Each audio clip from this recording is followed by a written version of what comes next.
उसके बाद आपका क्वेश्चन नंबर 29 में read the text carefully and answer the question का आंसर देना है, इसको टेक्स्ट को केयरफुली रीड करना है। सबसे पहला है लेजर के बारे में बताया है। लेजर की फुल फॉर्म आपको पता होनी चाहिए, light amplification by stimulated emission of radiation. तो पढ़ते हैं लेजर में क्या क्या बोला है। Electromagnetic radiation is a natural phenomena found in almost all area of daily life. तो इलेक्ट्रोमैग्नेटिक रेडिएशन जो है एक ऐसा नेचुरल फिनोमिना है जो आप ऑलमोस्ट हर एरिया में देखते हो अपनी डेली लाइफ में। From radio waves to sunlight to x ray. Radio waves, जैसे आप रेडियो वेव्स में इसको देखते हो, सनलाइट से जो एक्सरे आ रही है उसको देखते हो। Laser radiation like all light की तरह क्या है आपके पास, laser radiation. It also a form of electromagnetic radiation. तो जो आपका लेजर का रेडिएशन है वो एक तरह का इलेक्ट्रोमैग्नेटिक रेडिएशन ही है। Electromagnetic radiation that has a wavelength, जिसकी वेवलेंथ 380 नैनोमीटर से 780 नैनोमीटर के बीच में होती है, उसको बोलते हैं आप विजिबल। और ये human eye, to the human eye, जो ह्यूमन आई है उसके लिए विजिबल रेंज है। And is commonly refer to as light, इसको आप क्या बोलते हैं, simple light. At wavelength longer than 780 nanometer, अगर आप 780 नैनोमीटर से ज़्यादा की बात करते हैं तो optical radiation is term infrared. तो आप क्या किस सीरीज में चले जाएंगे, इंफ्रारेड में। And invisible to the eye, और ये आपकी आई के लिए इनविजिबल है। At wavelength shorter than 380 nanometre, अगर आप 380 नैनोमीटर से नीचे जाएंगे तो optical radiation is term ultraviolet and is also invisible to the eye. तो आप अगर क्या काम करते हैं, विजिबल लाइट है, विजिबल लाइट की आपकी वेवलेंथ है 380 नैनोमीटर से 780 नैनोमीटर। अगर आप इससे कम जाते हैं तो कम जाने पर आप यूवी लाइट की तरफ बढ़ते हैं, अगर इससे ज़्यादा जाएंगे 780 से तो आप इंफ्रारेड की ओर बढ़ेंगे। इससे पीछे भी मैं आपको बता देता हूँ, यहाँ पर होती है गामा रेज और यहाँ पर होती है एक्स रेज, और यहाँ पर होती है आपकी माइक्रोवेव, और यहाँ पर होती है आपकी रेडियो वेव। ये आपको इलेक्ट्रोमैग्नेटिक रेडिएशन का क्रम याद रखना है। The term laser light refer to a much broader range of the electromagnetic spectrum that just the visible spectrum. तो जो आपका विजिबल स्पेक्ट्रम है उससे थोड़ी सी क्या है, उससे थोड़ी सी ब्रॉडर रेंज होती है। Anything between 150 nanometer up to 11,000 nanometer, that is from UV up to the far infrared. तो यूवी से फार इंफ्रारेड तक को आप लेजर लाइट में काउंट कर सकते हैं। The term laser is an acronym which is stand for, अभी मैंने आपको बताया, light amplification by stimulated emission of radiation. Einstein explain the stimulated emission. Stimulated emission को किसने एक्सप्लेन किया, आइंस्टाइन ने। In an atom electron may move to higher energy level by absorbing a photon. अगर आपके पास कोई इलेक्ट्रॉन है lower energy level में है तो वो क्या काम करता है कि वो एब्जॉर्ब करता है रेडिएशन को और हायर एनर्जी स्टेट में चला जाता है। ये लोअर एनर्जी स्टेट है और ये इसकी हायर एनर्जी स्टेट है।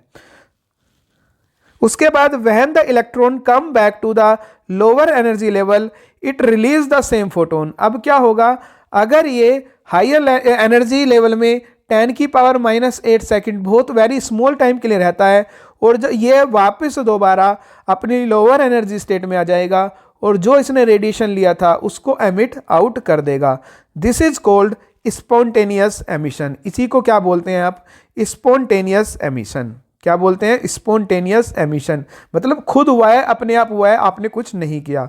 दिस में also so happen that the excited electron absorb another photon, release 2 photon and return to the lower energy state. This is stimulated emission. तो स्पॉन्टेनियस एमिशन में एक photon उसने एब्जॉर्ब किया और एक photon ही निकाल दिया।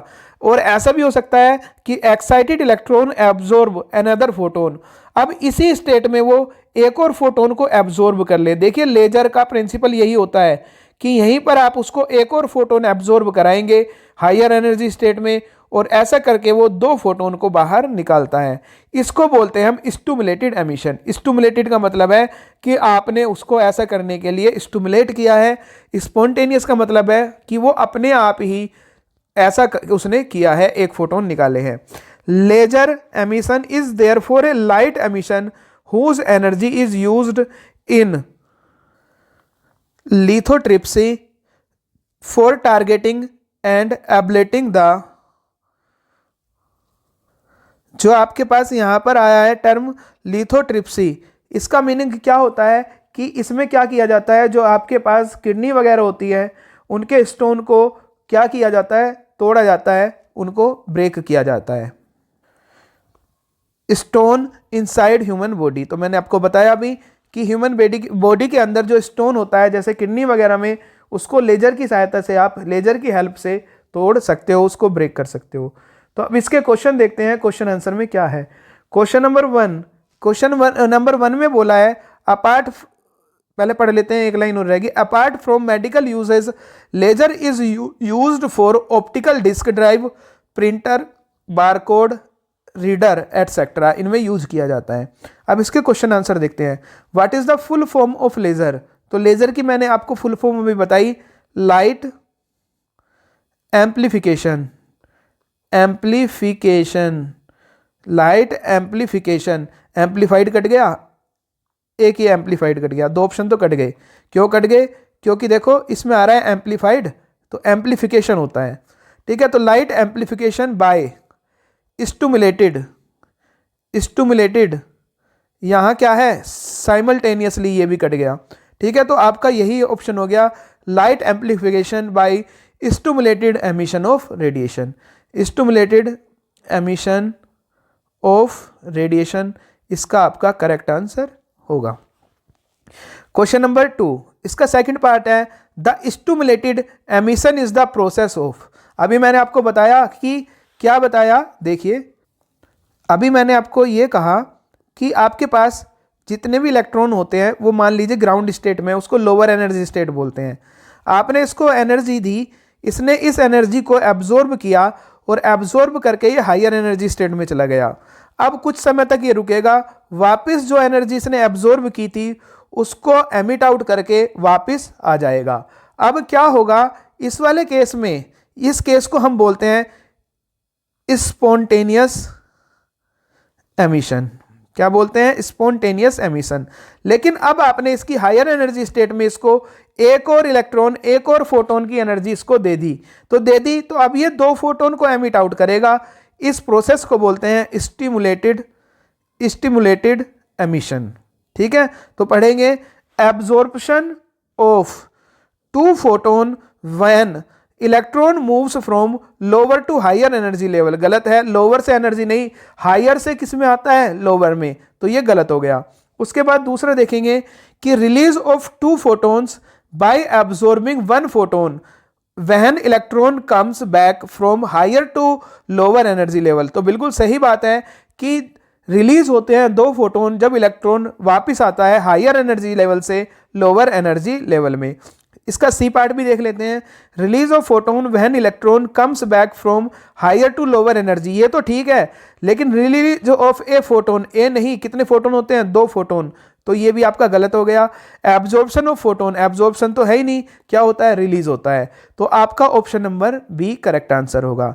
क्वेश्चन नंबर सी देखते हैं, what is the range of amplitude of laser.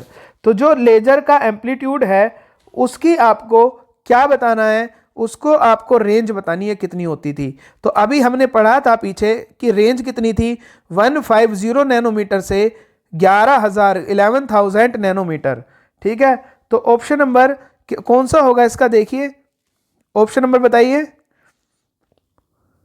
ये रहा ऑप्शन नंबर। 150 से 400 नहीं, 700 तो था ही नहीं, उसके बाद 800 से 12,000 नहीं, ये क्या था, बोथ 150 नैनोमीटर से 400 नैनोमीटर और 700 नैनोमीटर से 11,000 नैनोमीटर तक इसकी रेंज थी। उसके बाद laser is used in, laser किस में यूज किया जाता है, तो अभी हमने यहाँ पर पढ़ा था laser is used for optical disk drive, printer, barcode reader. तो आयोनाइजेशन नहीं। ऑप्टिकल डिस्क ड्राइव, बताइए, बिल्कुल correct, optical disk drive. Transmitting satellite signal नहीं। रेडियो कम्युनिकेशन नहीं। तो ये ऑप्शन कट हो गए, ऑप्शन नंबर सी। उसके बाद नेक्स्ट है, ये भी मैंने आपको बताया, लिथोट्रिप्सी इज। लिथोट्रिप्सी इज क्या है? लिथोट्रिप्सी ये आपको बताना है। तो लिथोट्रिप्सी क्या है? एक मेडिकल एप्लीकेशन है जिसमें शरीर के, बॉडी के पार्ट के जो स्टोन बन गए हैं, उस स्टोन को लेजर लाइट की हेल्प से काटा जाता है, ब्रेक किया जाता है और शरीर से बाहर निकाला जाता है।